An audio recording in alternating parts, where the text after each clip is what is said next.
the most expensive home on the planet.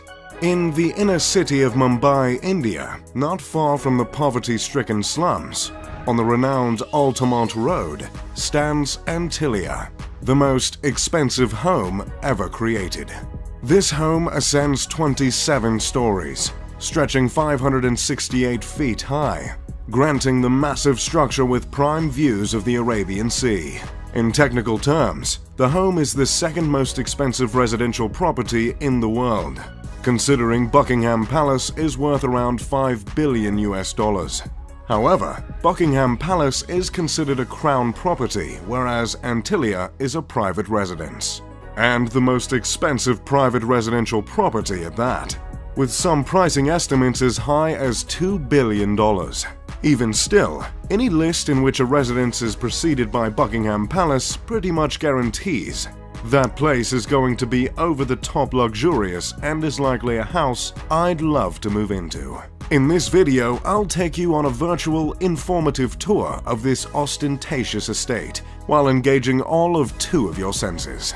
In this massive home, there are several ceilings that are double or triple heighted, so the 27-floored skyscraper looks more like a 50 or 60-floored building.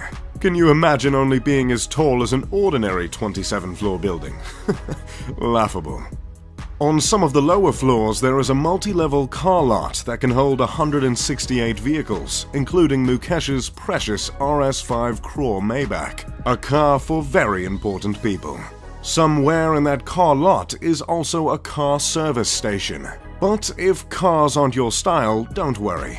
The home also has 3 helipads placed on the roof. Few things say billionaire like more than one helipad on the roof. Both the private car lot and helipads are violations of residential bylaws in Mumbai, but from what we can tell, no one has forced the billionaire's hand to make any changes. Above the car lot, you'll find an extravagant lobby composed of 9 elevators. Further up is a 2-story recreation center with a lap pool, a gym, a juice bar, a dance studio, and a yoga studio. Floors like these are how Jeff Bezos transformed his I sell books body to his I sell what I want physique. As you continue to ascend, you will eventually run into a spa and a ballroom. The ballroom is adorned with multiple crystal chandeliers that cover 80% of the ceiling, leaving a shameful 20% exposed and unadorned. To capitalize on the entertainment focus areas of the home, there's a movie theater that sits 50 viewers. There are multiple balconies and terraces with luscious gardens hanging over the sleek facade along the home. The vegetation attached to the sides of the building are meant to absorb sunlight in order to keep the interior as cool as possible. Hopefully that touch can put a dent in what must be a monstrous electricity bill. As if all this luxury wasn't enough of an escape from the hot, busy streets of Mumbai, the home comes fitted with an ice room equipped with a snow generator, meant to mimic a winter wonderland, a creative addition rivaled only by the likes of Willy Wonka. The immaculate structure was designed by architects Perkins & Will out of Chicago, and the interior design was overseen by an Australian company called Lighton Holdings. While the 400,000 square foot building is home to just 6, it's also meant to make room for a staff of 600 cooks, cleaners, and security personnel. So that makes the size of the mansion less excessive, right? I double-checked that stat, by the way, and I can confirm 100 staff per family member. The building is named after a legendary island, also called the Isle of the Seven Cities. The tale of this island originates from an old Liberian legend in which bishops fleeing from the Muslim conquest of Hispania escaped to an island and created 7 settlements there.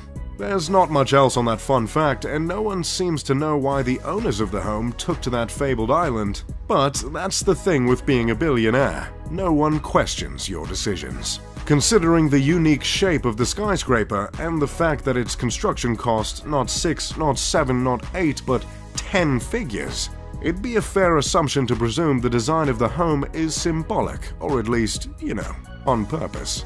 And that assumption would be correct. This incredible structure was meticulously crafted with Hindi influence and generously laced with religious symbolism.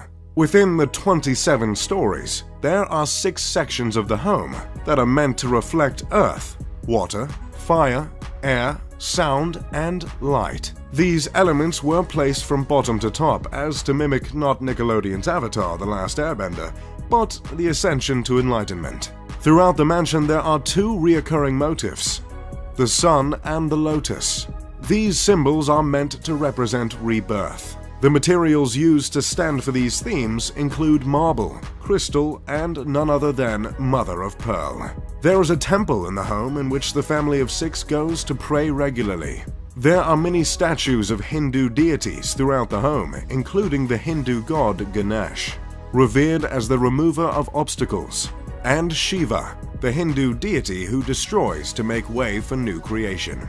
Along with religious themes and the motifs of lotus and sun, the house is said to have been inspired by the Atlantic Ocean. The owner of the $2 billion home is Mukesh Ambani, a petroleum titan, chairman of Reliance Industries and, surprise surprise, the richest man in India. Mukesh is responsible for a fifth of India's exports, which is absolutely outrageous considering India makes up for a third of the Earth's population.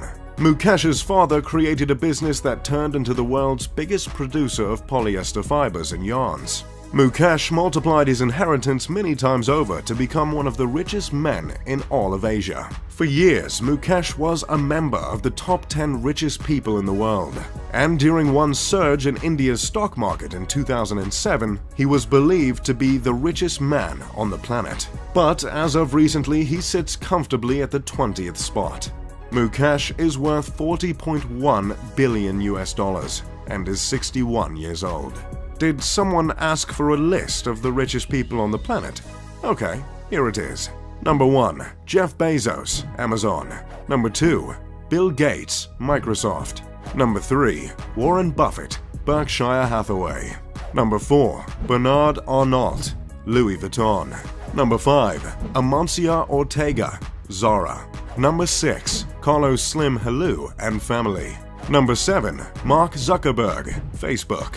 Number 8. Larry Ellison, Oracle. Number 9. Larry Page, Alphabet, co-founder of Google. Number 10. Charles Koch, Koch Industries. Number 11. David Koch, you guessed it, Koch Industries. Number 12. Sergey Brin, Google. Number 13. Michael Bloomberg, Bloomberg. Number 14. Ma Huateng, Tencent Holdings. Number 15. Jim Walton, Walmart. Number 16. Rob Walton, Walmart. Number 17. Alice Walton, Walmart. Number 18. Steve Ballmer, Microsoft. Number 19. François Bettencourt Myers and family, L'Oreal. Number 20. And our guy, Mukesh Ambani. We just love lists here at Mr. Luxury. As you might have noticed from the list, Mukesh is one of only 2 individuals from Asia to earn a spot on the list.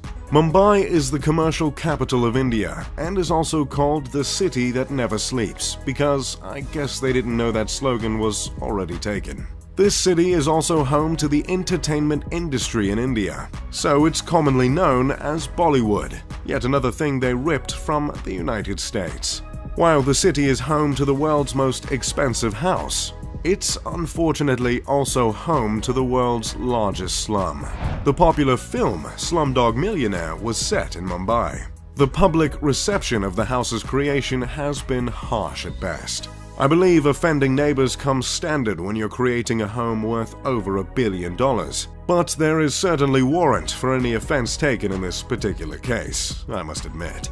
While the house was built on the richest stripe of land in the city, it's hard to not notice the contrast in a city like Mumbai, with such depths of poverty just blocks away. Gyan Prakash told the New York Times in 2010 that the home is in a way reflective of how the rich are turning their faces away from the city. In Mumbai, 40% of children under the age of 5 are underweight. The gap between the rich and the poor is as stark and vast here as any other place in the world. Still, there are some that bring up the charitable acts of the Ambani family, which include the creation of a hospital, when discussing the moral responsibilities of the family, not to mention numbers of the philanthropic ventures, specifically by Nita Ambani, Mukesh's wife. Which is great and all, but no one is going to ignore the gargantuan mansion towering over the city, or any of Mukesh's indulgences other than the mansion. Years before the creation of Antilia, Mukesh bought his wife an Airbus for her birthday for $60 million. He had the passenger jumbo jet refitted with a living room, a bedroom, satellite TV, a sky bar, and a spa. Unlike most families worth billions, the Ambani family owns just the one home as opposed to the expected several around the globe. Initially, the family shared a house with Mukesh's mother and brothers. But after Mukesh's father passed away of a stroke, he decided to break the bank on the 400,000 square foot home. The children of Mukesh and Nita all studied at universities in the States. Isha, the eldest daughter, recently graduated from Yale. Her twin brother, Akash, and younger brother, Anat, both graduated from Brown University. Not that I'm in any position to judge Mukesh as a father, but it's nice to see he raised 3 Ivy Leaguers. That's pretty much all I've got on Antilia and the Ambani family.